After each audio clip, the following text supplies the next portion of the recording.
the only thing he's ever done in his life probably smoked a little weed and maybe, had too many, what do they drink up in Minneapolis up there? The Gold Belt or Grain Belt Premium. He probably had one too many grainies and maybe smoked a little weed one night. And then all of a sudden, his wife is on this podcast with Christy Mayer. Mm-hmm. And Christy Mayer goes, "Oh, hey, have you met Nick? I guess you guys live close to each other." And I saw Nick's eyes just light up. He's like, oh, really? Mm-hmm. Somebody with no podcast numbers lives in my community. I can do whatever I want to them because they're going to want to suck my dick to get my $1 million super chats. And then he invites him over, Nick. They get to know each other, and now they're popping mollies, ecstasies. So we know all this because Aaron can't keep his mouth shut. But after the fact, after this disastrous live stream, it was like that was Aaron's opportunity to just run his damn mouth, which he should have just kept shut. But the thing with Aaron is Aaron didn't see anybody guy trying to fuck his wife. He just saw a guy that was successful in podcasting, and he's been scratching and clawing every day he gets up. He's like, I'm so much better than everybody else. I'm a radio guy.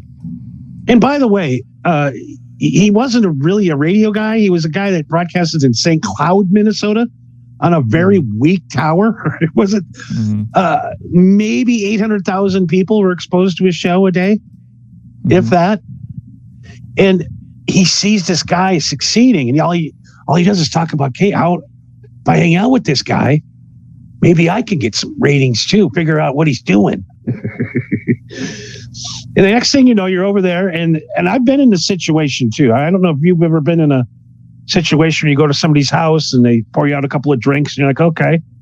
And all of a sudden they bring out this Ziploc bag full of pills, and they're like, and they both take one, and then they look at your wife, and she goes, "Oh, fuck it, steel toe. Let's just try it once." And then Aaron's sitting there with the pill in his hand, looking, going, if I want to increase my ratings, I got to be friends with this guy. And if I don't do this drug right now, oh my God, what's going to happen? He's not going to be my friend. So he'll pop it. Mm-hmm. So what happens after you've been drinking, smoking a little weed, and popping an ecstasy? What happens? All of a sudden, the girls sit next to each other. Mm-hmm. And next thing you know, I'm touching my wife. He's touching their wife. All of a sudden, their wives are kissing. Mm-hmm. Next thing you know, you've had this just group sex thing going on. Mm-hmm. Anything goes. Any touch feels great. And now you look over. You're high. You've never been high before. You don't know what the hell's going on. Everything feels good. The back of your neck is hot.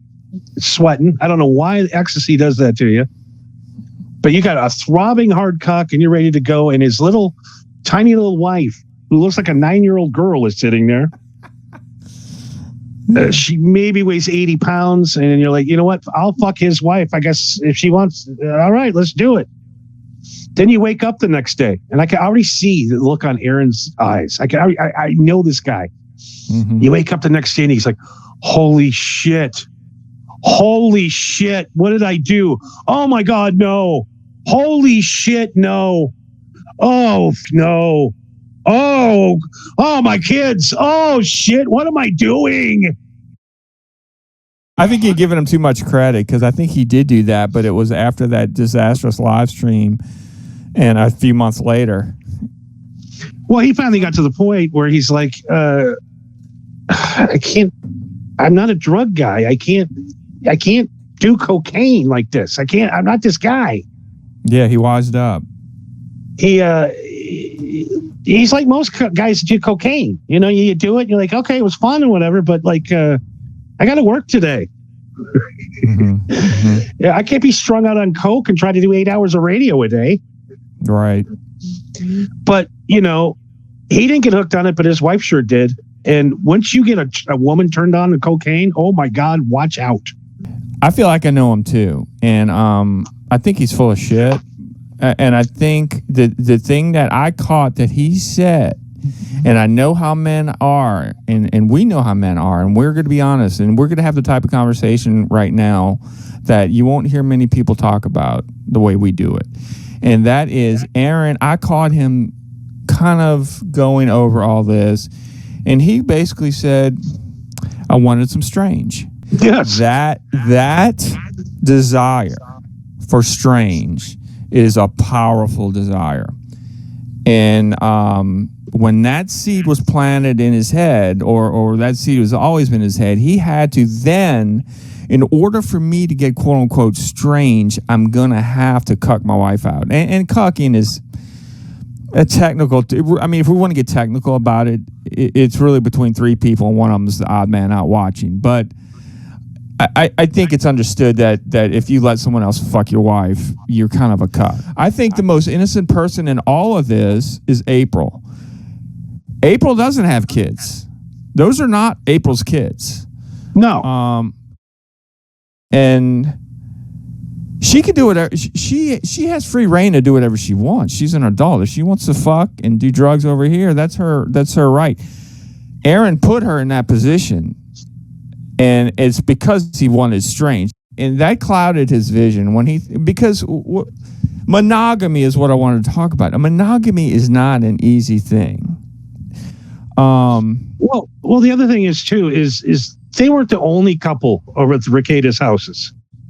There were 6 or 7 other couples up to them. This is a pattern. This has been a Rekieta pattern for a long time. Him and his wife. They were known in that they were swinging with people in their church, and then people found out from the church that they were doing outsiders, and now it's gone. I mean, that's way too deep. But I mean, we got way too deep into it.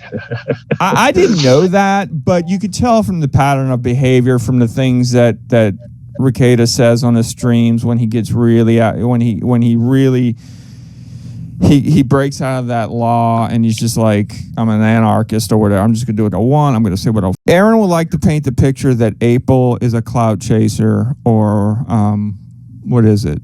A gold digger. Fact of the matter is, they're both gold diggers. If Nick Rekieta didn't have 400,000 YouTube subscribers, that's his currency. Aaron wouldn't have let him fuck his wife. You think? No, Aaron wouldn't even. No. Do you think Aaron would hang out with me, even though that we had a lot in common? No, because I only have 5 people that watch me, so there's no point on being my friend. Exactly. So he's full of shit when he goes on there and he's like everybody else. He's blaming everyone. He's like, oh, I take credibility. I take my part in it. He brought her to the den. You know what I mean? He was gonna move his kids there. Yep.